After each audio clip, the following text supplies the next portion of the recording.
এই হলো deadline communications private limited. আপনারা দেখছেন এক্সপ্রেস নিউজ, খবর নেয়, খবর দেয়।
হয়তো আর্থিক সংস্থানও আছে, তারা এখন অনেক সময় আমাদের জানান যে তারা কিছু কাজ করতে চান সমাজের জন্য।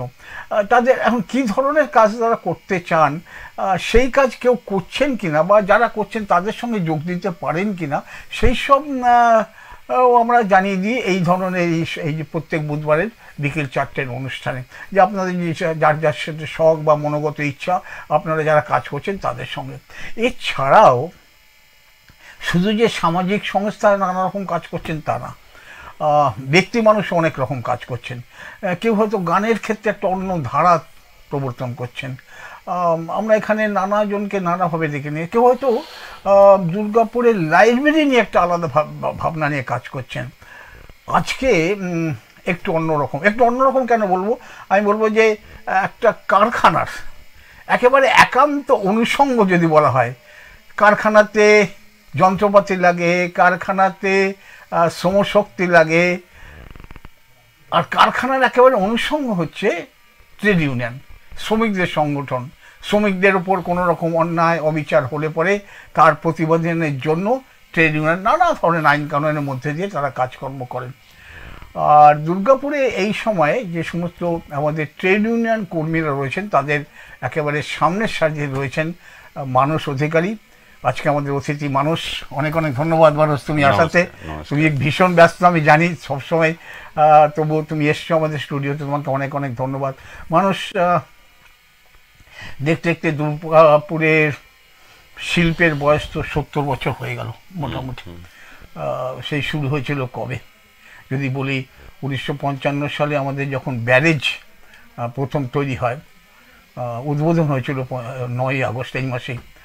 তো তারপর থেকেই একটা শ্রমিকদের নানা বড় কলকারখানা, ছোট কারখানা বা বড় কারখানার সহায়ক হিসাবে নানা ধরনের শ্রমিকরা এসেছেন। শ্রমিক আন্দোলন হয়েছে বিভিন্ন ট্রেড ইউনিয়নের মধ্যে দিয়ে। তুমি দীর্ঘকাল দুর্গাপুরেই রয়েছে, দুর্গাপুরের লোক তুমি, এই আন্দোলনের পথ ধরেই এগিয়েছো, আবার চোখের উপর আন্দোলন দেখেছো, তার ভালো মন্দ বুঝেছো, আবার নিজে যখন কারখানায় চাকরিতে এসছো তুমি আবার ট্রেড ইউনিয়নের মধ্যে জড়িয়েছো। আজকে তো দুর্গাপুরের অন্যতম ট্রেড ইউনিয়ন নেতাই বলবো তোমাকে, নিশ্চয়ই নেতৃত্ব দিচ্ছ দুর্গাপুরের আন্দোলনে। তো ধরো ধারাটা কি, মানে যদি আমরা বলি যে দুর্গাপুরের ট্রেড ইউনিয়ন আন্দোলনের ধারাবাহিকতা, আজ যেদিন যদি প্রথম তোমার মনে আছে নিশ্চয়ই বা শুনেছো নিশ্চয়ই তুমি, যে দুর্গাপুরের শ্রমিক আন্দোলন, যদি খুব পুরনো কথা বলি 1958 সালে, তখনও নাম ডিপিএল হয়নি, তখন দুর্গাপুর ইন্ডাস্ট্রিজ বোর্ড ছিল। সেখানকার ড্রাইভাররা একটা ধর্মঘট করেছিলেন নন্দগোপাল মুখোপাধ্যায়ের নেতৃত্বে। এদিকে ডিএসপিতে যে প্রধান ঠিকাদার, এই প্রশ্নটা আমরা আসবো পরে, আবার ঠিকাদারের কথা তুললাম, যে সিমেন্টেশন প্যাটেল, তাদের শ্রমিকরা একটা বড় ধর্মঘট করেছিল।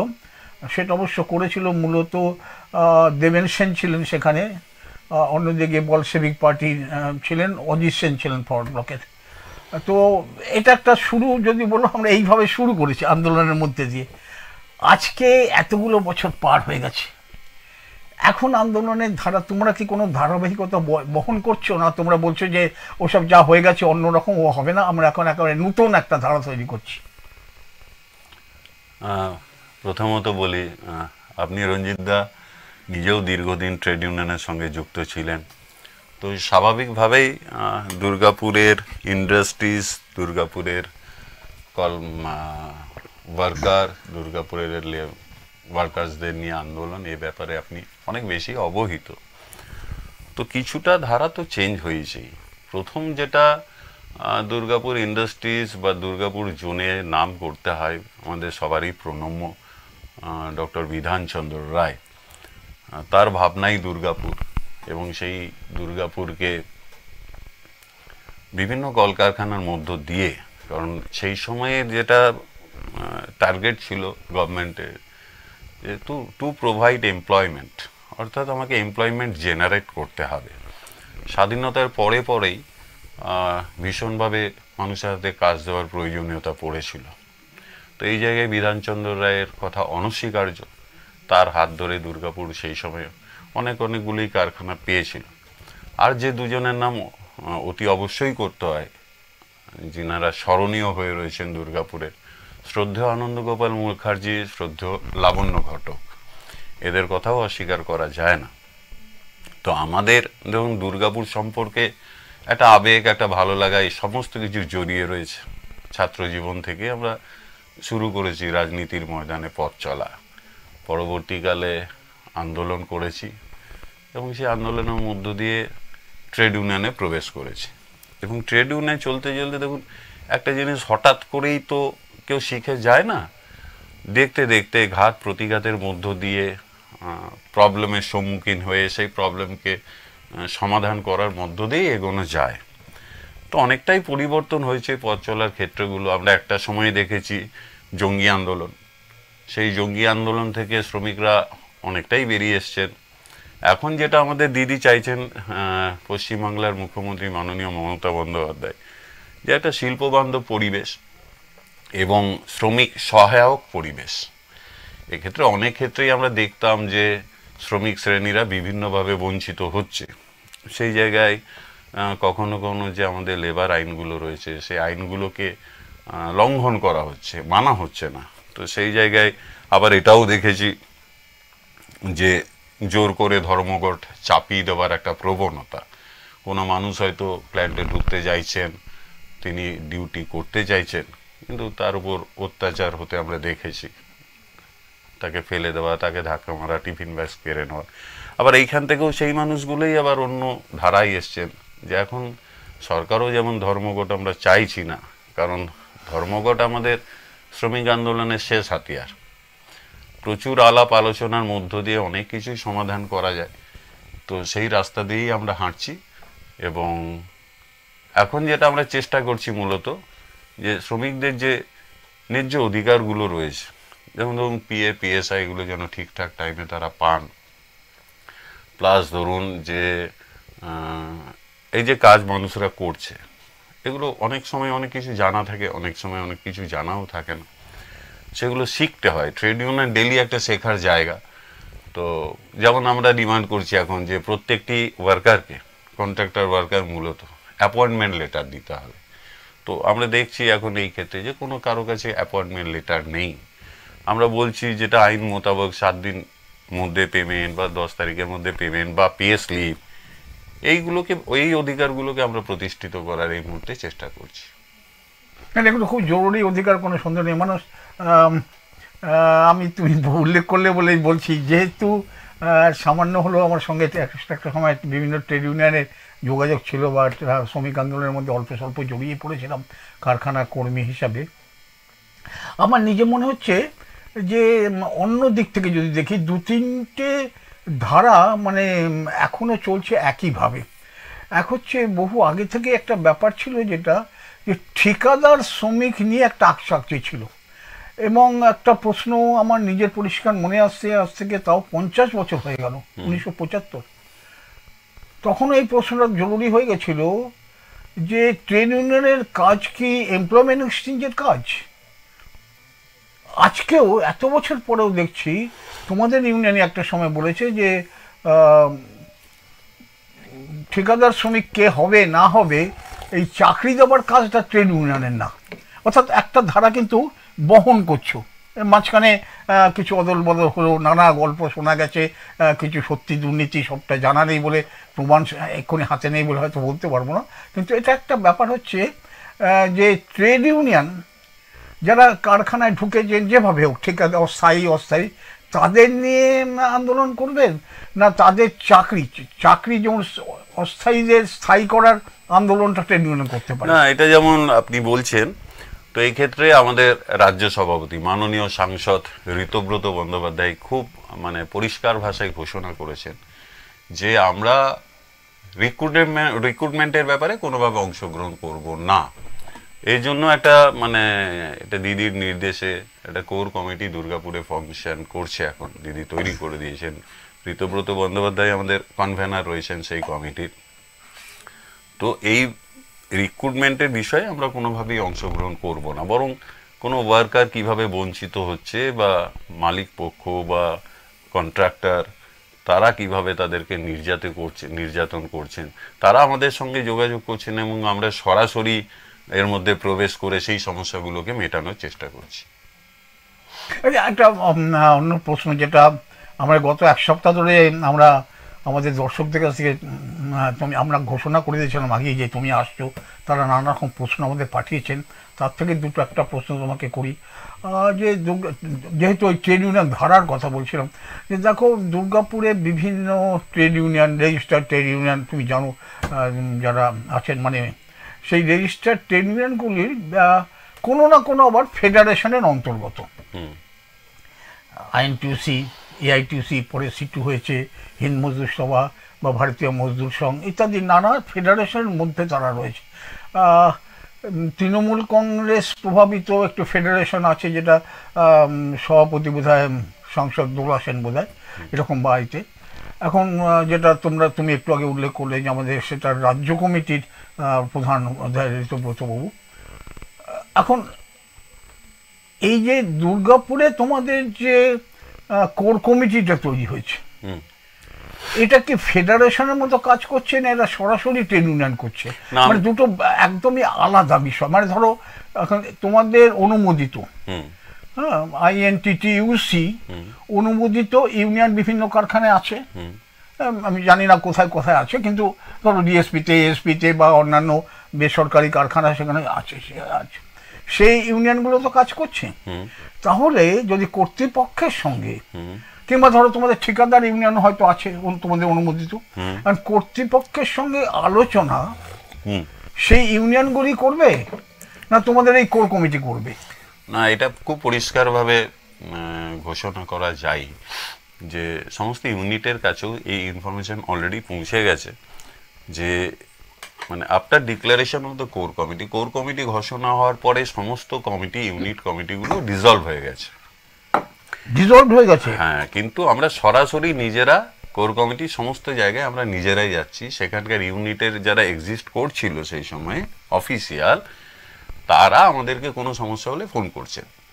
ঠিক আছে, যেমন ধরুন আগে কয়েকটা কেআইসিএল একটা কিছুদিন আগে একটা মর্মান্তিক ঘটনা ঘটেছে। তারপরে গত পরশু দিন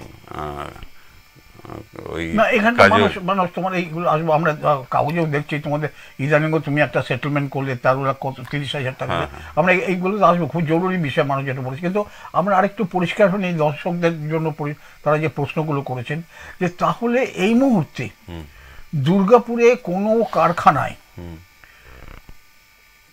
আইএনটিটিইউসি অনুমোদিত কোনো ইউনিয়ন নেই?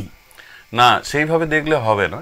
কারণ ধরুন একটা ইউনিয়ন কোনো কারখানায় এক্সিস্ট করছে, তো তার তো একটা রেজিস্ট্রেশন আছে, অ্যাফিলিয়েশন আছে এবং ম্যানেজমেন্টের কাছে তার একটা রেকগনাইজেশন আছে, এতদিন অবধি হয়ে এসছে।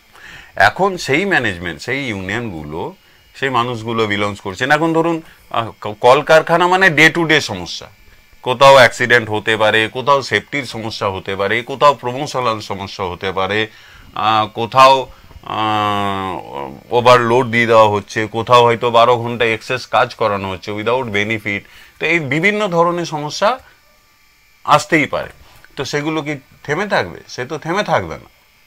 সেই ক্ষেত্রে আমাদের বক্তব্য হচ্ছে এই ধরনের কোনো সমস্যা হলে ওই ইউনিট যারা রয়েছে এক্সিস্ট করছে তারা আমাদেরকে ইনফর্ম করছেন, আমরা সেই ম্যানেজমেন্টের সঙ্গে কথা বলছি, প্রয়োজনে তাদের ওখান থেকে প্রতিনিধি নিয়ে ম্যানেজমেন্টের কাছে গিয়ে আমরা আলোচনা করছি। হ্যাঁ, মানুষ তুমি যেভাবে বলো মানে ব্যাপারটাই দাঁড়াচ্ছে যে আজকে, এবং এই বিষয়টা খুব বলে রাখি যে আমাদের প্রসেস চলছে, খুব শীঘ্র সমস্ত ইউনিটেই আমাদের নতুন করে যে ফরমেশন হবে, যদি সেই ইউনিটই এক্সিস্ট করে আমরা সেটাকেই মান্যতা দেব। পুরোটাই আমাদের রাজ্য সভাপতির সিদ্ধান্তের উপর নির্ভর করছে। শুধু আমরা বলতে পারি যে এই ইউনিটটা ভালো কাজ করেছিল, এই ইউনিটটাকে আবার মান্যতা দেওয়া হোক, পুনর্নবীকরণ যেটাকে বলা হয়। তো সেইগুলো আমরা প্রসেসের মধ্যেই আছে। সমস্ত ইউনিট তাদের পেপারস ডকুমেন্টস আমাদের অফিসে জমা করেছেন, তো আমরা সেগুলো নিয়ে রেডি করে আমাদের রাজ্য সভাপতির কাছে জমা করছি। না এইখানে মানুষ দেখো, আমাদের যে ট্রেড ইউনিয়ন অ্যাক্ট আছে, এখন লেবার কোড হয়ে গেছে, আমি তার বাইরে বলছি, হ্যাঁ সেটা অন্য কথা। 1926 trade union act, trade union act অনুযায়ী রেজিস্ট্রেশন করতে হয় ইউনিয়নকে। সেই ইউনিয়ন রেজিস্ট্রেশন না হলে পরে কোনো কর্তৃপক্ষ তাকে কোনোভাবে স্বীকৃতি দেবে না। এবারে ট্রেড ইউনিয়ন রেজিস্ট্রেশন হওয়ার পর তারা যদি কোনো ফেডারেশনের অ্যাফিলিয়েশন নেয়, অনুমোদন নেয়, তখন ফেডারেশন সেই কর্তৃপক্ষকে জানিয়ে দেয় যে এই ইউনিয়ন আমাদের ফেডারেশনের অনুমোদিত। এই প্রসঙ্গে আপনাকে বলে রাখি, আমি কিছুদিন আগে সমস্ত কারখানা এখানে যারা কর্তৃপক্ষ আছেন সৃজনীতে একটা মিটিংয়ে তাদেরকে ডাকা হয়েছিল, এবং সেই মিটিংয়ে আমাদের মাননীয় প্রদীপ মজুমদার মহাশয়, মাননীয় ঋতব্রত বন্দ্যোপাধ্যায়, এনারা প্রত্যেকে উপস্থিত ছিলেন। তো সেখানে একটা স্বচ্ছ ক্লিয়ার বার্তা দেওয়া হয়েছিল, এবং কোর কমিটির প্রসঙ্গও সেখানে আমাদের রাজ্য সভাপতি উল্লেখ করেছিলেন। ফলে স্বাভাবিকভাবেই কোনো সমস্যা হলে সমস্ত কোম্পানির ম্যানেজমেন্টের কাছে এই মেসেজটা পৌঁছে গেছে, এবং তারা কোনো সমস্যা হলে তারা সরাসরি আমাদেরকে ফোন করছেন, এবং আমরা সেই ইউনিটে উপস্থিত হয়ে সেখানকে যে ইউনিটটা এক্সিস্ট করছিল তাদের কোনো প্রতিনিধিকে নিয়েই ম্যানেজমেন্টের সঙ্গে আমরা দেখা করছি এবং আলোচনা করছি। না, তুমি যে মিটিংয়ের কথা বললে, মানুষ আমাদের এই অঞ্চলের আমার এখনও পরিচিত যারা ট্রেড ইউনিয়ন নানা কর্মীরা আছেন বা সাধারণ মানুষ আছেন যারা ওয়াকিবল, তারা খুব একটা গুরুতর প্রশ্ন তুলেছিল যে এটা কীরকম হলো, এটা তো রাজ্য সরকার কর্তৃপক্ষ বিভিন্ন কর্তৃপক্ষকে ডেকে নিয়ে বলল যে এখন থেকে আপনারা সমস্ত সমস্যার বিষয় এই যে কোর কমিটির সঙ্গে আলোচনা করবেন। এটা তারা যে খুব ভালো চোখে দেখেছে মানুষ তা কিন্তু নয়। কারা কারা ভালো চোখে দেখে? সাধারণ মানুষ, তারা বলছে এটা তো সরকার ম্যানেজমেন্টকে ডেকে বলে দিল আপনারা এখন থেকে এই কোর কমিটির সঙ্গে আলোচনা করুন। না না, এখানে একটা না, ওইটা শুধু যে কোর কমিটির সঙ্গে আলোচনা করবেন সেখানে তো এমন ভাবে ওইটা ছিল না। এখানে রাজ্য সরকারের মানে শিল্প জগতে তাদের কি ভূমিকা, তারা কি চাইছেন। কারণ একটা জিনিস দেখুন যে শুধু ইউনিয়ন লিডার হিসাবে কিন্তু সেদিন ঋতব্রতদা বা প্রদীপবাবু ছিলেন না, তারা একাধারে সাংসদ, একাধারে একজন রাজ্যের মন্ত্রী, গুরুত্বপূর্ণ মন্ত্রী। গভর্নমেন্টেরও কিছু মেসেজ ছিল, যেহেতু গভর্নমেন্ট শিল্প বান্ধব পরিবেশ চাইছেন, যেহেতু শ্রমিক বান্ধব পরিবেশ চাইছেন, তো এইটা কিছু মেসেজ দেওয়ারও ছিল। আপনার একটা পোর্টালে, আমরা কোনো বিরক্তিকর কথায় যাব না, আমরা অন্য কিছু জানা আছে, কিন্তু আমি শেষ প্রশ্নটা এই বিষয়ে একটু জেনে নিতে চাই তোমাকে, যে এইরকম কি মনে হচ্ছে যে রাজ্য সরকার একটু ঘুরিয়ে হোক বা অলিখিতভাবে হোক কর্তৃপক্ষ সমস্ত কাছে এসে যে অন্য কোনো ইউনিয়ন নয় এরকম বলা হয়নি। কারণ আমি আপনাকে খুব পরিষ্কার বলি, বিভিন্ন ইউনিটে যে সমস্ত ইউনিয়ন আছে, দেখুন ইউনিয়ন যাদের আছে তাদের প্রতি সম্পূর্ণ রেসপেক্ট রেখেই বলছি যে আমরা কাউকে কখনো সংঘাতে জড়াইনি, কাউকে বারণও করিনি, কাউকে বাধাও দিইনি। যদি আপনার ইউনিট থাকে সেখানে তারা তো দেখা করেন, কথা বলেন, এমন তো নয় যে তারা কথা বলেন না, তারা দেখা করেন না। যেমন অন্য ইউনিয়নের প্রতিনিধি ছিল, আমরা KICL দুর্ঘটনায় তাদেরকে ডেকে নিয়েছিলাম যে আপনারা থাকুন আমাদের সাথে সাক্ষী হিসাবে।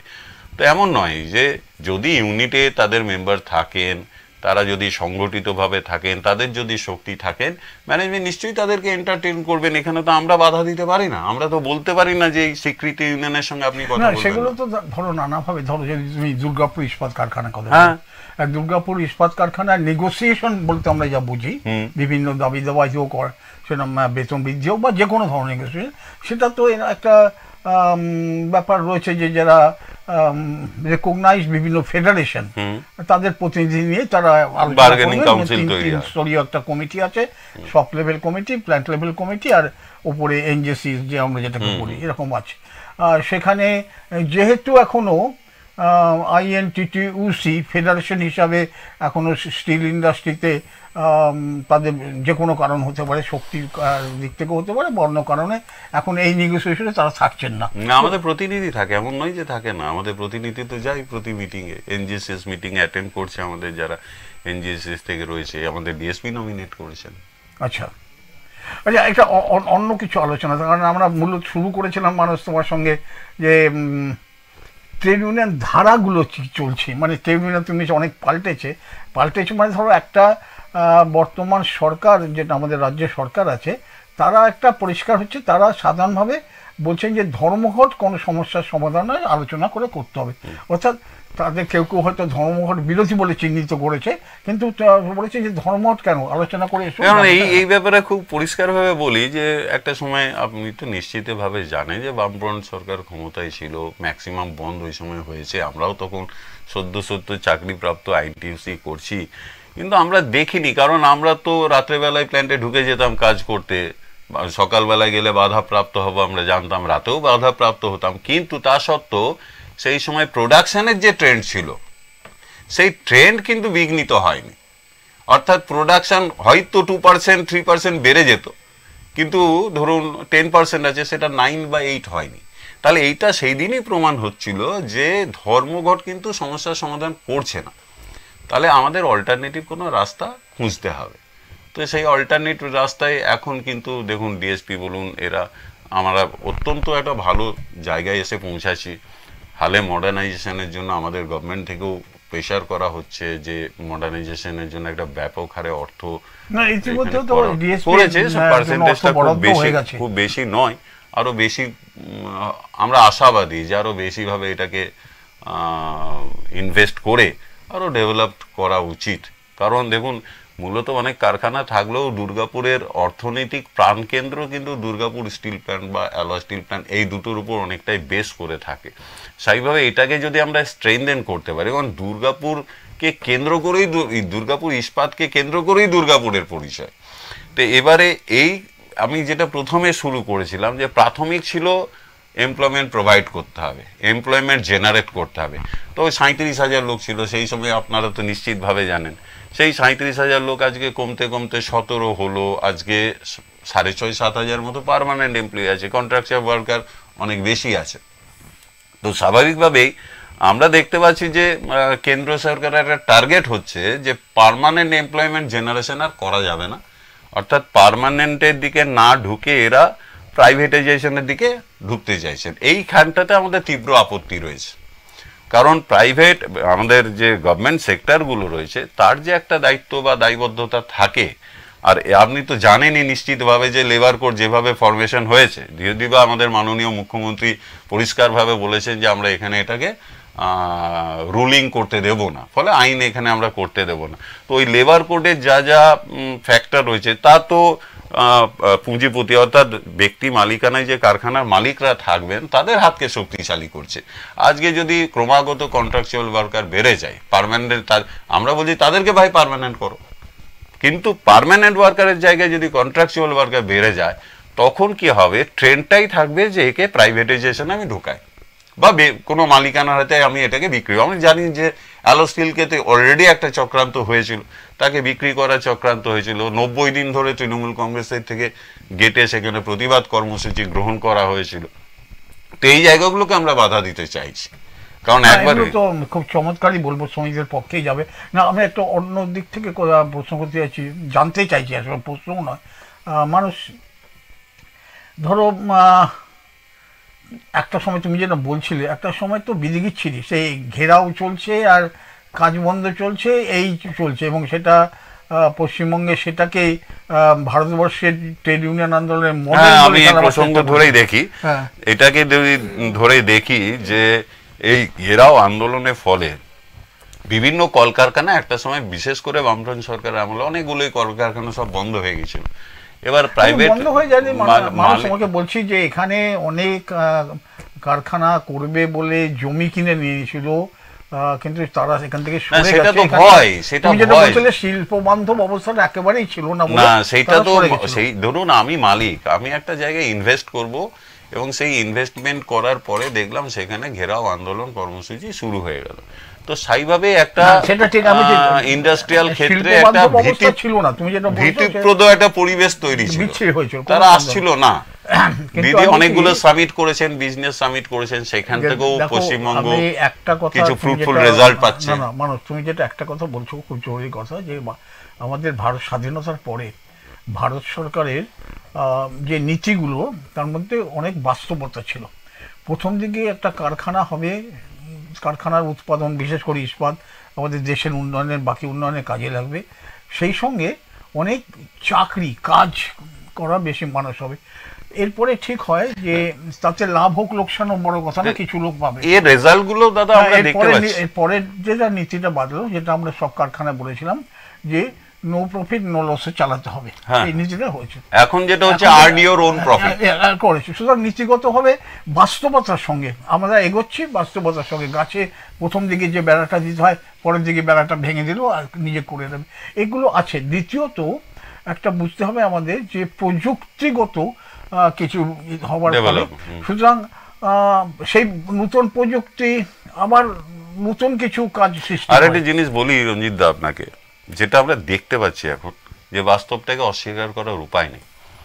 ধরুন রেলওয়ে, ধরুন এই যে যন্ত্রপাতি তৈরির যেসব কারখানাগুলো রয়েছে, যেমন ধরুন ইদানিং তো প্রতিরক্ষার সরঞ্জামও প্রাইভেট কোম্পানিগুলো তৈরি করছে, মানে হরিয়ানা থেকে নিয়ে গিয়ে ও তারা প্রাইভেটকে দিয়ে দিচ্ছে। এগুলোর একটা রেজাল্ট কিন্তু আমরা দেখতে পাচ্ছি। ক্রমাগত রেলওয়ে দুর্ঘটনা, সেখানে কিন্তু যে সেফটি সিকিউরিটির ব্যাপারটা অনেকটাই ল্যাপসেস হয়ে গেছে। আজকে প্লেনের যেটা কদিন আগে যে একটা দুর্ঘটনা ঘটলো, অতগুলো মানুষ আমাদের মারা গেলেন, সেখানেও আমরা দেখতে পাচ্ছি যে ওখানে সেফটি মেজার্স ঠিক মতো নেওয়া হয়নি। আলোচনাটা এগোতে চাইছি না এই জন্য, কারণ আমরা তোমার সঙ্গে অন্য বিষয়ে আলোচনা করবো। দেখো, এটা যে শুধু যন্ত্রপাতি বেসরকারিতে তৈরি হচ্ছে সেই জন্য দুর্ঘটনা ঘটছে, এটা এত সরলীকরণ আছে যে যথেষ্ট নজরদারি হচ্ছে না, সেটা হচ্ছে না, এটা বলতে পারো। এটা একটা দিক। কারণ সেক্ষেত্রে আমরা জানি না যে তুমি তো এখনো কারখানার মধ্যে আছো, যে কারখানার স্থায়ী কর্মী আর অস্থায়ী কর্মী একই রকম কাজ করছে এখন, তুমি বিভিন্ন জায়গাতে দেখো। তাদের দক্ষতার কথা যদি বলো, তাদের আন্তরিকতার কথা যদি বলো, তাদের নিষ্ঠার কথা যদি বলো, কিভাবে তুলনা করবে? আমি এই প্রশ্নটা আসতে চাইছিলাম না, কিন্তু কথায় কথায় এসে গেল যে দেখুন, দক্ষতা পার্মানেন্ট হোক আর কন্ট্রাক্টর ওয়ার্কার হোক, দক্ষতা নিয়ে কোনো সন্দেহ নেই, কোনো সন্দেহ নেই। তো যেহেতু দক্ষতা যদি না থাকতো, তাহলে আমাদের কোম্পানিগুলো এত প্রোডাকশন এত রিচ করতো, এবং যে প্রোডাকশনটা করছে সেটা কিন্তু কোয়ালিটি প্রোডাকশন। তার মানে আমি বলছি যে সরকারি কর্মী আর ঠিকাদার কর্মী মানে খারাপ, তাদের নজরদারির ফলে দুর্ঘটনা, এমনটা আমি সেটা বলছি না। গভর্নমেন্টের আমি যে জায়গাগুলো মেনশন করলাম, আমি বলছি যে একটা বলতে পারো এইগুলোর কথা বলছি, সরকারি না বেসরকারি, এটা একটা আলাদা বিতর্ক আছে, এটা কি আছে। কিন্তু আমরা আমাদের এখানে দেখেছি অদ্ভুত ভাবে, আমাদের তুমি যে সময়টার কথা বলছো পুরনো সময়, যখন তোমরা ছাত্র বা তারও আগে, অন্তত দুর্গাপুরে আমরা এটা দেখেছি যে ট্রেড ইউনিয়ন বেসরকারি কারখানার চেয়ে, আমরা বুঝতে পারলাম না যে আমাদের স্বাধীন ভারতে আমাদের সরকারি কারখানাতে উৎপাদন বাড়ানো বা উৎপাদনের যে চেষ্টা করা, কম খরচে উৎপাদন করবার, এটার বিরুদ্ধেই মনে হচ্ছে এখানকার ট্রেড ইউনিয়নগুলো কাজ করেছে। এটা অদ্ভুত। আবার বেসরকারি কারখানার চেয়ে সরকারি কারখানাতে ধর্মঘট বেশি হতো, আমরা দেখেছি চোখের ওপর দাঁড়িয়ে। আমাদের এই প্রশ্নটা করেছিলাম যে বেসরকারি কারখানাতে যে, অথচ ধরো টাটাতে ধর্মঘট হচ্ছে না, কিন্তু দুর্গাপুর ইস্পাত কারখানায় ধর্মঘট হচ্ছে। এটা অদ্ভুত আচরণ আমরা দেখেছি। আমি জানি না, এখন এসব নিয়ে কথা বলবো না, আবার অন্য অন্য অনেকগুলো প্রশ্ন আছে, সবাই কমে যাবে। অনেকটা সেই সময় আন্দোলনের থেকেও হিরো তৈরি হওয়ার একটা ভাবনা চিন্তা বেশ গেছে। আমরা একটা অন্য প্রশ্ন করি তোমাকে, তোমার এই যে প্রশ্নগুলো তুমি তুলেছো, যে ধরো ট্রেড ইউনিয়ন যা দাবি দাবা পেশ করে কর্তৃপক্ষ, ম্যানেজমেন্ট, মালিক যাই বলো তাদের কাছে, শ্রমিকদের জন্য এটা একটা তো কাজ, তাদের হয়ে লড়াই করা, হ্যাঁ, কিছুটা আইনগত দিকেও লড়াই করতে হয়। আমি জানতে চাইছি, আমার ধারণা নেই বলে তোমাদের সময়, তোমাদের যারা ট্রেড ইউনিয়ন কর্মী তোমাদের সরাসরি, তারা কি আমাদের দেশের শ্রম আইন সম্বন্ধে ওয়াকিবল? আমাদের সময় কিন্তু বলছি আমাদের 3 মাস। দেখুন, এইটা এখনো পর্যন্ত আমি যতদূর দেখি, আমরা খুব বেশি যে সবাই যে সচেতন তাও নয়। এটা আমাদের যারা ট্রেড ইউনিয়ন করি তাদের একটা দায়িত্বর মধ্যে পড়ে যায়। এবং আগে সেন্ট্রাল ওই এডুকেশন সেন্টার যেটা ছিল, তারও রীতিমতো ক্লাস হতো। এগুলো সমস্ত এই ট্রেড ইউনিয়নের রেগুলার বেসিস ক্লাস অর্গানাইজ করে তাদের যারা মেম্বার তাদেরকে ওয়াকিবল করানো উচিত বলে আমি। এইটা মানুষকে এখন যারা আছে, আমি জানতে চাইছি, হ্যাঁ, যে কিন্তু এখন ধারাবাহিকতা বলছিলাম, যে ধারাবাহিকতা আছে কিনা, যে এখন অনেকটাই ব্রেক হয়েছে বলে আমার মনে হচ্ছে। আচ্ছা, যে এইটাকে মানে আমি বলছি ট্রেড ইউনিয়ন করার জন্য তো নিজেকে কিছুটা শিক্ষিত করে তোলা দরকার। অবশ্যই অবশ্যই। সেইটা তোমরা কোনো সামনে আছে নাকি প্রজেক্ট? না, অ্যাকচুয়ালি রঞ্জিত দা, দেখুন, আমরা কিছু বই সেদিন দেখছিলাম, তো মানে পড়তেও ভালো লাগে, দেখতেও ভালো লাগে। মানে একটা ইস্যুতে বিভিন্ন কোড এক রকম, মানে রায় যেগুলো দিয়েছেন, যে সওয়াল জবাবগুলো হয়েছে, এগুলো পড়তেও ভালো লাগে। এখান থেকে অনেক শিক্ষা পাওয়া যায়। না, আরেকটা মানুষ আজকে পেয়েছি তোমাকে, অবশ্য মনে হচ্ছে তোমাকে আরেকদিন আনতে হবে। আমি অন্য একটা কথা জিজ্ঞেস করছি। ধরো আমাদের ভারতবর্ষে, এমনকি আমি দুর্গাপুরে আমরা দেখেছি ট্রেড ইউনিয়ন সংগঠন ম্যানেজমেন্টের কাছে নানা রকম দাবি বা মালিকের কাছে দাবি করছে, আন্দোলন করে আদায় করা হয়েছে, কিছু হয়নি, এটা হতে পারে। একই সঙ্গে ট্রেড ইউনিয়ন নিজস্ব দায়িত্বে নিয়ে শ্রমিকদের জীবনের মান উন্নয়নই বলবো বা ধরন উন্নয়নের জন্য কিন্তু তারা নানা রকম কাজ করেছে। তোমাকে আমি দুটো মনে করি, তারপর তোমায় প্রশ্ন করবো। যেমন ধরো, তুমি জানো যে দুর্গাপুর ক্লাবের পাশে যে ধাঙ্গর বস্তি ছিল, সেখানে আমি দেখেছি ট্রেড ইউনিয়ন, তারা সেখানে যাতে ওখানকার লোকেরা মদ না খায়, শুয়োর না পোড়ায়, লেখাপড়া করে, এই জন্য ট্রেড ইউনিয়ন নিজে থেকে ম্যানেজমেন্টের কাছে কিছু সহায়তা না নিয়ে নিজেরা উদ্যোগ নিয়ে সেখানে নানা রকম ওই তখন গভর্নমেন্ট ফিল্ম পাওয়া যেত। আমি বলছি যে একটা ধরো আমাদের দুর্গাপুরে ট্রেড ইউনিয়ন মুকুল স্কুল খুলে দিল, অর্থাৎ ট্রেড ইউনিয়নগুলো শ্রমিকদের উন্নয়নে নিজেরাও কিছু প্রচেষ্টা করেছে। এই জায়গায় একটা ডিফারেন্স তৈরি হয়েছে। যেমন ধরুন, যেই সময়ের আপনি কথা বলছেন, সেই সময়ে ভারতবর্ষে শিক্ষিত হার তো সেই পরিমাণ ছিল না, বা আমাদের বিভিন্ন গ্রামাঞ্চল থেকে, বিভিন্ন অংশ থেকে এখানকার বনাঞ্চল কেটেই কারখানা প্রতিষ্ঠিত, সেখানকার মানুষকে নিয়ে এসে এখানে করা, একটা ক্যাপটিভ টাউনশিপ তৈরি করা, আবার অনেকে কাজ করতে করতে বাড়িও চলে যেত। তো সেই সময় পড়াশোনার জায়গাটা ছিল না। কিন্তু আজ সেই সময়ের সঙ্গে আজকের সময় যদি বিশ্লেষণ করা যায়, তাহলে কিন্তু যারাই আজকে এমপ্লয়মেন্ট পাচ্ছেন প্রত্যেকেই শিক্ষিত মানুষ, যে কারণে ওই স্কিলটা বর্তমানের যে আধুনিকীকরণের জন্য যে স্কিল প্রয়োজন, সেটা তারা খুব তাড়াতাড়ি অ্যাডপ্ট করে নিতে পারছে।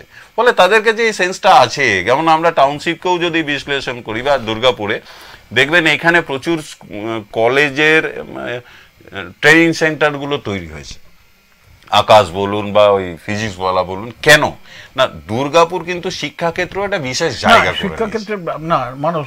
আমি একটু আলোচনা থাকি, তো আমি বলছি না সময় কমে যাচ্ছে, তোমার কাছে প্রশ্নগুলো জানতে চাই। তো এখন ওইটা দরকার পড়ছে না, কারণ তারা তো শিক্ষিত, দরকার পড়ছে না বলছো, এটা হতে পারে। আমি বলছি যে ধরো কারখানার যারা কাজ করছেন, তাদের পরিবারের ছেলে মেয়েদের খেলাধুলার ব্যাপারে তোমাদের ইউনিয়নের কোনো দায়িত্ব আছে? কথা বলছি, আমি বলছি যে এইগুলো ধরো আজকে তোমাদের কারখানা মালিকের কাছে বা কর্তৃপক্ষের কাছে, তুমি ঠিকাদার কর্মী, এই কদিন আগে তোমার একটা সেটেলমেন্ট করলাম, দেখলাম 4,30,000 টাকার কথা দিয়ে, এবং ওর যে বাড়ির যে কাজ পাবেন সে সমগ্রেডে সমবেতনে কাজ পাবে। ধরা যাক, ধরো তোমাদের ইউনিয়নের যত সদস্য আছে সবার জন্য কি তোমরা একটা গ্রুপ ইন্স্যুরেন্স করতে পারো না? হ্যাঁ, এটা হচ্ছে। এটা হচ্ছে মানে আমি বলছি যে তুমি বলছি যে আমরা ট্রেড ইউনিয়ন সময় পাল্টে গেছে, সময় অনুযায়ী তো ট্রেড ইউনিয়ন এটা নেই না, এটা আছে অলরেডি, মানে এক্সিস্ট করছে। আচ্ছা, আমি তোমাদের ইউনিয়নের মেম্বার হলে সেই গ্রুপের মধ্যে এটা শুধু দেখুন এই জায়গাটায় আমাদের ইউনিয়ন আরো অনেক তার ইউনিয়ন বললে হয় না, এটা মানুষের আমি বলছি যে ধরো জীবনের সুরক্ষার যেখানে প্রশ্ন, সেখানে এই সুবিধাটা যাতে সবাই পায় সেই দৃষ্টিভঙ্গি থাকা উচিত। আমি যে ধরো বিনোদনের ক্ষেত্রে তোমাদের ট্রেড ইউনিয়ন থেকে কি কোনো গান বাজনার দল আছে? তোমাদের ট্রেড ইউনিয়ন থেকে কি কোনো নাটকের দল আছে? যে যারা খেলার মাঠে আমাদের দল, এটা এটা সম্ভব কিনা? আমি বলছি সময়ের সঙ্গে এগুলো সম্ভব। আমি বলছি ট্রেড ইউনিয়নের তরফ থেকে সাধারণভাবে মান উন্নয়নের জন্য যে এই পরিবারের মহিলারা যারা আছেন তাদের দিয়ে কিছু কাজ এগুলো হয় না তা নয়, কিন্তু ধরুন একটা টুর্নামেন্ট অর্গানাইজ করছে কোনো না কোনো ইউনিয়ন করছে, কোনো না কোনো ইউনিটের ইউনিয়ন গুলো সে অর্গানাইজ করছে একটা টুর্নামেন্ট, কোন সেটা 1 ডে টুর্নামেন্ট হতে পারে, সেটা 7 ডেজ হতে পারে, কিন্তু এগুলো হয়। আবার কোনো একটা ইউনিট হয়তো কোনো কালচারাল প্রোগ্রাম অর্গানাইজ করছে, এগুলো হতেই থাকে। আপনি যদি আমাকে বলেন তো আমার নিজের একটা ক্লাব আছে, তো সেখানে আমার একটা ক্রিকেট একাডেমি চলে, সেখানে যোগা একাডেমি চলে, প্রায় 250 মেম্বার আছে। আমি নিজেও ডিএসপি ক্রিকেট টিমে ছিলাম। তো সেইভাবে খেলাধুলার প্রতিও দেখুন, দুর্গাপুরের মতো বড় বড় মাঠ আমার মনে হয় না আর কোথাও আছে। কিন্তু আমাদের দুর্ভাগ্য হচ্ছে যে আমরা এখন খেলার মাঠে ছেলেদেরকে টেনে আনতে পারছি না। কি কারণে পারছি না? যেমন আমাকে কাউকে বিশ্লেষণ করা যায়, আমাদের মতো মানুষগুলোকে ছোট থেকেই মানে আমরা আমাদের ছেলে মেয়েদের মধ্যে তো পিছনে পড়ার ব্যাগটা চাপিয়ে দিচ্ছি। খানিকটা যে বাবা মা ইচ্ছাকৃত চাপাচ্ছে তাও না, তারা মনে করছে যে সময়ের সাপেক্ষে হয়তো এটাই এখন প্রয়োজন। তো এবার যে সেই বাচ্চাটা খেলার মাঠে গিয়ে নিজের মানসিক বিকাশ ঘটাবে, না ওই বইয়ের ভারটা নিয়ে গিয়ে টিচারের কাছে যাবে? আপনি দেখবেন যে সমস্ত ফুটবলগুলো, যেটা বাস্তব, ফুটবলগুলো টিম যখন তৈরি হচ্ছে কোনো বস্তি অঞ্চল থেকে আমাদেরকে ছেলেদেরকে নিয়ে আসতে হচ্ছে। এটা গেল একটা পয়েন্ট। দ্বিতীয় পয়েন্ট হচ্ছে অনেকগুলো ক্লাব হারিয়ে গেছে কারণ এখন খেলাধুলার পার্টটা অনেক এক্সপেন্সিভ হয়ে গেছে। এই টিম চালানোর ক্ষেত্রে একটা তথ্য, মানুষ তথ্য হিসাবে তোমাকে বলি, দুর্গাপুরে একটা সময় ফুটবলের আমাদের দুর্গাপুর সাব ডিভিশনে 5টা ডিভিশন ছিল, প্রত্যেক ডিভিশনে 12টা 14টা প্রচুর টিম ছিল, প্রচুর ছিল, 5টা ডিভিশন ছিল ফুটবলে আমি বলছি। পরে সেটা কমতে কমতে একটা মাত্র ডিভিশনে এসে পৌঁছেছে। এবার তারও কারণ আছে দাদা, বলি নানা কারণ আছে। তারপরে কিন্তু গত 10 বছরে কিন্তু আবার কিন্তু এটা সংখ্যাটা বেড়ে গেছে, 3টে ডিভিশন হয়ে গেছে, তাছাড়া আন্ডার 15 একটা ডিভিশন চলছে। অর্থাৎ একটা সময় ফুটবল, নানা কারণ আছে, আমি কারণগুলো ছাড়া তথ্য হিসেবে খালি বলছি, যে বিশ্লেষণ না করে, যে ফুটবলের দিকে ঝোঁক কিন্তু ধরো আবার বেরোচ্ছে। একটা জরুরি ব্যাপার আছে এখানে, এই যে ফুটবলের ঝোঁকটা বেড়েছে, এটা কি আমাদের কলকারখানার শ্রমিক পরিবারের ছেলে মেয়েরা? না, এটাই বলতে চাইছিলাম। খেলার মাঠে দেখুন, আপনি যেটা বললেন যে খেলার মাঠে লোক ছিল, তখন 4টে-5টা সাব ডিভিশনে খেলা হতো। মুশকিলটা ছিল সেই সময় আমরা প্রতি বাড়িতে কিন্তু 3টে-4টে করে ভাই ছিল বা ছেলে ছিল, এখন তো সেই সংখ্যাটাতে একটা। সেটা ঠিক, সেটা ফলে ওই দিকের একটা ব্যাপক হারে রেশিও খেলার মাঠের সংখ্যা কম হওয়ার ফলে এটা একটা, এটা মেজর কারণ, তাই না? এটা একটা কারণ, এটা কারণ। কিন্তু তা সত্ত্বেও আমি বলছি যে আমাদের ট্রেড ইউনিয়ন গুলো এই বিষয়টা আদৌ ভাবছে কিনা, যে আমাদের এখানে আমাদের ট্রেড ইউনিয়ন, যদি আজকে এক্ষুনি একটি আমাদের ট্রেড ইউনিয়ন পরিবারের ছেলে মেয়েরা এই গানের আসরটা করছে, আমাদের ট্রেড ইউনিয়ন। আমি নিজের উদ্যোগে, মানে আমি তোমাকে আলাদা ভাবে চিনি, আমি তোমার প্রসঙ্গ তুলছি না। তুমি যখন ছাত্র নেতাই বলছি, তুমি যখন ছাত্র রাজনীতি করেছো, তখন থেকে আমি তোমায় চিনি জানি বলে সেইটা স্মরণ করে দিচ্ছি, যে আজকে এইখানে দাঁড়িয়ে তুমি বলো তো, তুমি যখন করেছো তোমার কলেজে, তুমি ছাত্র পরিষদ করেছো, আজকে দুর্গাপুরের কলেজগুলোতে ছাত্র পরিষদ যারা করেন, তুমি কি বলবে? তাদের সাংস্কৃতিক মান সমান আছে? স্পষ্ট কথা তো বলো তুমি আজকে দাঁড়িয়ে। না দেখুন না, তুমি বলবে সময় পাল্টেছে।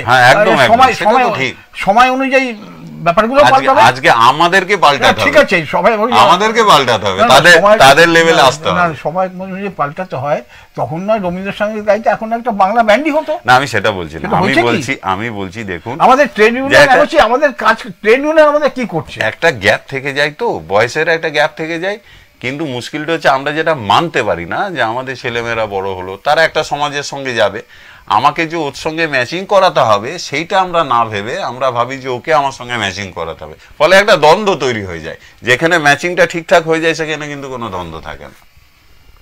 আচ্ছা, আমাদের হাতে আর কয়েক মিনিট সময় আছে মানুষ, একটা প্রশ্ন আবার একটু ফিরে করি। বলুন। সেটা হচ্ছে, এই তুমি দুর্গাপুর ইস্পাত কারখানার কথা বললে, যে এখন স্থায়ী কর্মচারী যত, শ্রমিক কর্মচারী যত, তার চেয়ে ঠিকাদার শ্রমিকের সংখ্যা বেশি, এবং তাদের এই, আমি যদি অস্থায়ী বলি তাদের আর কি, তাদেরকে স্থায়ীকরণের জন্য তোমরা হয়তো একটা চেষ্টা, লড়াই, স্থায়ীকরণ করা উচিত। এটা এইটা কারণ ওদের অবদানের জন্যই কিন্তু আজকে এই পর্যায়ে পৌঁছাচ্ছে। এইটা নিয়ে তোমরা এইটা নিয়ে সার্বিকভাবে, কারণ এটা তুমি বুঝতেই পারছো, নেই করেও তো অন্যান্য ইউনিয়নগুলো অল্প বিস্তর আছে। এবং এই ক্ষেত্রে আমাদের একটা দাবি আছে যে মানে সম কাজে সম বেতন দেওয়া, সেটা এখনো পর্যন্ত ইমপ্লিমেন্ট করা যায়নি, চলছে লড়াই, সবাই মিলে লড়াই। মনে করি যে খালি আমরা পারপেচুয়াল কাজকর্মের জন্য এই কন্ট্রাক্টর লেবারদের অ্যাবজর্ব করবার, এটা কিন্তু এর আগে দুর্গাপুর স্টিল প্লান্ট বা ইস্পাত কর্তৃপক্ষ একটা সিস্টেম ছিল সেই সময়, আমরা নিজেরা সেটা। কিন্তু এখন তো ম্যানেজমেন্টের টার্গেট হয়ে গেছে না, যে আমার যত কম ম্যান পাওয়ার কিন্তু প্রোডাকশন বেশি, কস্ট কমাতে হবে। না, দুটো আলাদা। দেখো, আউটসোর্সিং এখনকার সিস্টেমের মধ্যে ঢুকে গেছে। আউটসোর্সিং এক জিনিস, আর এক জিনিস হচ্ছে অস্থায়ী কর্মচারী রাখা, যেটা কিন্তু সবচেয়ে বড়, মানে শ্রমিকদের জন্য সবচেয়ে ক্ষতিকর বিষয়টা হচ্ছে এই জায়গাটা। তো আমি তো এটাই আপনাকে, তুমি ধরো একটা কাজ, প্রথম দিকে আপনাকে বলার চেষ্টা করেছি যে এর উদ্দেশ্যটা কিন্তু অন্য। তুমি আউটসোর্সিং কাজ করানো একটা আলাদা জিনিস, সেটা আলাদা পার্ট, তো আলাদা পার্ট। ধরো তোমার, আমাদের পারিবারিক জীবনে তুমি এখন ভোজবাড়ির ভোজটা আউটসোর্স করে দিয়েছি, এই আমাদের অন্য জিনিস, কিন্তু এর সঙ্গে ওটা মিলবে না যে এখানে একই কাজ করব।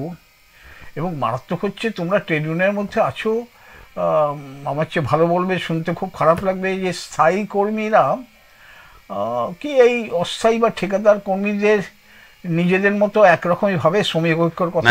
এবার অনেক পরিবর্তন হয়েছে দাদা, মানে আপনি যদি প্ল্যান্টে যদি যেতে চান, আপনি দেখবেন যে আমি আমার ডিপার্টমেন্টেও দেখছি যে হয়তো দুজন রয়েছে শিফটে কন্ট্রাক্টর ওয়ার্কার, আমাদের যারা পার্মানেন্ট এমপ্লয়ি আছে, ওদেরকে মানে যেহেতু এরা সিনিয়র কাজ করায়, কিন্তু ওদের প্রতি যথেষ্ট কেয়ারিং, ওদেরকে মানে একসঙ্গে কিছু নিয়ে হলো হয়তো খাবার শেয়ার করা, ওদের সমস্যার প্রতি যত্নবান হওয়া, বা এক্সেস যখন করাই ওরা আমাদের লোকেরাই, কিন্তু আমাদের লোকেরা বিরোধ, কারণ এখন তো উপায় নেই। হচ্ছে তাদের রেস্টরুম আলাদা, তাদের পারিবারিক অনুষ্ঠানে নিমন্ত্রণ পাবে কি পাবে না সেটা নির্ভর করে, নানা রকম সামাজিক অনুষ্ঠানে ডাকাটাকিতে আলাদাভাবে নির্ভর করে, এবং স্থায়ী কর্মীদের ডাকখোঁজ, এই ঠিকাদার কর্মীদের সঙ্গে ডাকখোঁজ আলাদা। আমি বলছি যে ট্রেড ইউনিয়ন আন্দোলনের মধ্যে এইগুলো আসবে কিনা, আমার কাছে এটা প্রশ্ন, যে সামাজিক জীবনটা ট্রেড ইউনিয়ন একটা কাজ, তোমায় বললাম যে কর্তৃপক্ষ বা ম্যানেজমেন্ট যদি শ্রমিকদের উপর অন্যায় আচরণ করে সেগুলো বাধা দেওয়া, প্রতিবিধান করা। অন্য দিকটা হচ্ছে শ্রমিকদের যে সামাজিক জীবন, সেখানে ট্রেড ইউনিয়ন প্রভাব বিস্তার করবে কিনা। দেখুন, ট্রেড মানে সামাজিক জীবনের মধ্যে যে আমাদের যে যাই ইউনিয়নের মধ্যে থাকুক না কেন, প্রত্যেক মানুষের একটা ভূমিকা থেকে যায়। কোথাও কোনো হয়তো দ্বন্দ্ব হচ্ছে, আপনি দেখুন দুটো এমপ্লয়ির মধ্যে একই পাড়ায় আছে, হয়তো দ্বন্দ্ব হচ্ছে, এবার মেটাবে কে এই সমস্যাটা, ঝগড়াটা মেটাবে, তখন কিন্তু কোনো না কোনো ট্রেড ইউনিয়ন লিডার, সেই যে ডিপার্টমেন্টে কাজ করে, তার যার উপর ভরসা রয়েছে যে লিডার উপর, তাকে কিন্তু ডাকছে যে দাদা আমার এই প্রবলেমটা হয়েছে, তুমি একটু সলভ করে দাও। সে তখন তাকে ডাকছে, দুজন মিলে বসে তাদেরকে বুঝিয়ে একটা জায়গায় আনার চেষ্টা হচ্ছে যে এটা সমাজের মধ্যে এটা করা ঠিক নয়, এটা করলে এই এফেক্ট হতে পারে। তো এইগুলো করা যায় এখন। আর এখন তো সবাই এডুকেটেড, স্বাভাবিকভাবে এতটা দ্বন্দ্ব আর তৈরি হয় না। তবে সামাজিক ডেভেলপমেন্টের ক্ষেত্রে শুধু ট্রেড ইউনিয়ন কেন, প্রত্যেকের ভূমিকা থাকা উচিত। আমি প্রবীণ লোক, আমি আমার দিক থেকে একটা তোমার কাছে প্রস্তাব রাখলাম যে দেখো, শ্রমিকদের সামাজিক জীবনের যে নানা রকম থাকে, তাদের উন্নয়নের জন্য সমস্যা থাকে, সেগুলোকে যদি ট্রেড ইউনিয়ন দেখে, আমার মনে হয় দায়িত্বের মধ্যে পড়ে। দেখুন, আমি আপনাকে বলি যে একটা বড় দায়িত্ব আমাদের কোর কমিটির উপর দেওয়া হয়েছে, স্বয়ং দিদি আমাদের এই কমিটি বানিয়েছেন, ঋতব্রতদা অত্যন্ত ভরসা করছেন এবং আমাদের উপর গুরু দায়িত্ব দিয়েছেন। আমরা আমাদের মতো করে চেষ্টা করছি, যেখানে কোনো সমস্যা হচ্ছে সেখানে ইনস্ট্যান্ট পৌঁছানোর চেষ্টা করছি, তাদের পাশে দাঁড়ানোর চেষ্টা করছি। এবং ধীরে ধীরে, ধরুন আমাদের কোর কমিটির বয়স হয়তো 2.5 মাস হয়েছে, তো ধীরে ধীরে আমরা চেষ্টা করব যে কিছু পজিটিভ জায়গা তৈরি করা, যেখানে ওয়ার্কারদেরকে ইনভলভ। আপনি যেটা বলছিলেন যে হয়তো দেখলেন আগামী শীতেই কোর কমিটি কোনো হয়তো একটা টুর্নামেন্ট অর্গানাইজ করছে বিভিন্ন দুর্গাপুর সাব ডিভিশনের বিভিন্ন কারখানার ইউনিটগুলোকে নিয়ে, তো এগুলো আমাদের ভাবনা চিন্তার মধ্যে আছে। এটা চমৎকার, এই ভাবনা কিন্তু চিন্তার মধ্যে আবার হয়তো সাংস্কৃতিক প্রোগ্রামের মধ্যেও যেতে পারে, যেহেতু আমাদের সময়টা তো শুরু হয়েছে সবে, আমাদের নিজেদেরকেও 2.5 মাস একটা বড় সময়, হ্যাঁ, নিজেদেরকে ইন্ট্রোডিউস করারও একটা ব্যাপার থাকে। অ্যানাউন্স হয়েছে, কিন্তু এই মানুষ একদম শেষ সময় একটু রাজনীতির কথা বলি। বলুন। দুর্গাপুরে একটা সময় যারা এমএলএ এমপি হতেন, আপনার প্রশ্নটা, ট্রেড ইউনিয়ন আন্দোলন থেকে যারা আসতেন, এমনকি একদম কারখানার কর্মী তারা হতেন, গত কয়েক বছর ধরে দুর্গাপুরের প্রতিনিধিত্ব করছেন যারা, তারা কেউ কারখানার শ্রমিক তো নয়ই, এমনকি ট্রেড ইউনিয়ন আন্দোলনের সঙ্গেও যুক্ত নয়। শুধু যারা জিতছেন তারা না, যারা প্রতিদ্বন্দ্বিতা করছেন তারাও। তোমার কি লাগে ট্রেড ইউনিয়ন হিসেবে, লজ্জা হয় না? না, এবারে আমি বলি আপনাকে যে দলের যেমন যে দলের যেমন সিলেকশন হবে, তবে আপনি যেটা বললেন সেটার সঙ্গে একমত যে যদি দুর্গাপুরে প্রিভিয়াস হিস্ট্রি দেখি, এমএলএ এমপি সব কিন্তু মানে ট্রেড ইউনিয়ন ফিল্ড থেকে এসছেন। কিন্তু আমরা অত্যন্ত সৌভাগ্যবান, এই মুহূর্তে যাকে আমরা আমাদের এমএলএ হিসাবে পেয়েছি তিনি কিন্তু দুই দিকেই বিদগ্ধ পণ্ডিত, অর্থাৎ ইন্ডাস্ট্রিয়াল দিকেও আছেন উনি, মানে দীর্ঘদিন ধরে চিফ মিনিস্টারের সচিব, বিধায়ক হওয়ার আগেও দীর্ঘদিন ধরে সচিব, এবং উনি নিজের ফিল্ড অর্থাৎ কৃষি ক্ষেত্রে স্বয়ং একজন প্রতিষ্ঠিত মানুষ, বিদেশেও চাকরি করেন। আমি তার হাত ধরে কিন্তু অনেকটাই ডেভেলপমেন্ট হচ্ছে। প্রদীপ বাবুর ভালো মন্দ নিয়ে কিছু কথাই না, আপনি বললেন না যে ট্রেড ইউনিয়ন যে একজন ট্রেড ইউনিয়ন কর্মী হিসাবে, ট্রেড ইউনিয়ন নেতা, তুমি এখন কোর কমিটির তুমি অন্যতম সদস্য, অন্যতম কেন, আমি যেটুকু শুনেছি ঋতব্রত পরে দ্বিতীয় নাম তোমার। দুর্গাপুরের বিধানসভায়, লোকসভায় দুর্গাপুরের প্রতিনিধিত্ব করবেন, তার মধ্যে কেউ ট্রেড ইউনিয়নের সঙ্গে যুক্তই থাকবেন না, এটা কি ট্রেড ইউনিয়ন কর্মী হিসেবে ভালো লাগে? আমি নিজে যখন ভোট দিতে যাই আমি মনে যে আমার লোককে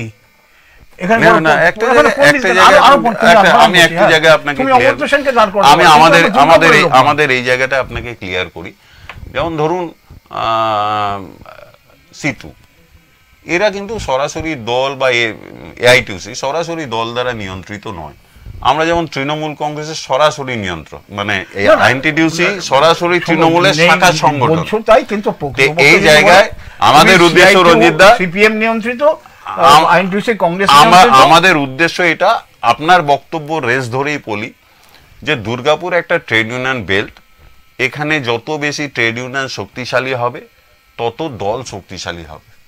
আমাদের উদ্দেশ্য হচ্ছে তৃণমূল কংগ্রেস এই ট্রেড ইউনিয়নটাকে শক্তিশালী করা, যে গুরুদায়িত্ব আমাদের উপর দেওয়া হয়েছে সেটাকে সঠিকভাবে পালন করা, এবং আমাদের অ্যাক্টিভিটিসের উপর আমরা চাইবো যে আমাদের অ্যাক্টিভিটিস আমাদের দলকে শক্তিশালী করুক, এবং আমাদের দলকে শক্তিশালী করার মধ্য দিয়ে আমরা আগামী 26-এ দুটো বিধানসভা সিট আমরা আমাদের নেত্রীর হাতে তুলে দেব। আমাদের শেষ করতে হবে, হাতে একদম সময় নেই। আমার মনে হচ্ছে মানুষকে আরেকদিন নিয়ে আসতে হবে, আরো কিছু আমার জানা দরকার। একটা সময় বা যেরকম চলতো দুর্গাপুরে, এখন কিভাবে ট্রেড ইউনিয়ন হচ্ছে। আমরা আবার সামনের বুধবার বিকেল 4টেতে হাজির হব। সামনের বুধবার, এটা ভালো হলো এখানে উপস্থিত আছেন আমাদের মানুষ। সামনের বুধবার আমরা আলোচনা করব রাজনৈতিক দলগুলোর জনসংযোগে সামাজিক মাধ্যমের ভূমিকা। কে অতিথি হলে ভালো হয়? অভিজিৎকে ডাকছি। অভিজিৎ ঘটক ভালো না, অভিজিৎ ঘটক না, অভিজিৎ ঘটক তো ট্রেড ইউনিয়নের লোক ছিল, অভিজিৎ দাসকে ডাকছি। আচ্ছা, জনসংযোগে রাজনৈতিক দলগুলো সামাজিক মাধ্যম কি ভূমিকা পালন করে সে নিয়ে আমরা আলোচনা করব। দেখতে ভুলবেন না আগামী বুধবার ঠিক বিকেল 4টের সময়। নমস্কার মানুষ, অনেক অনেক ধন্যবাদ তোমায়। নমস্কার দাদা।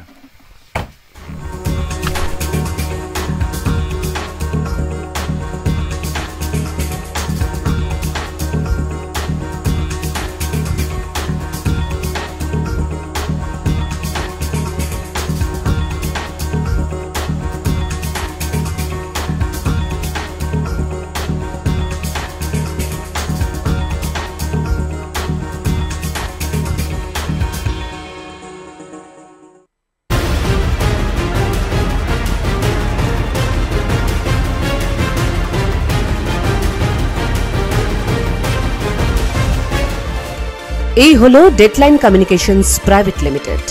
আপনারা দেখছেন এক্সপ্রেস নিউজ, খবর নেয়, খবর দেয়।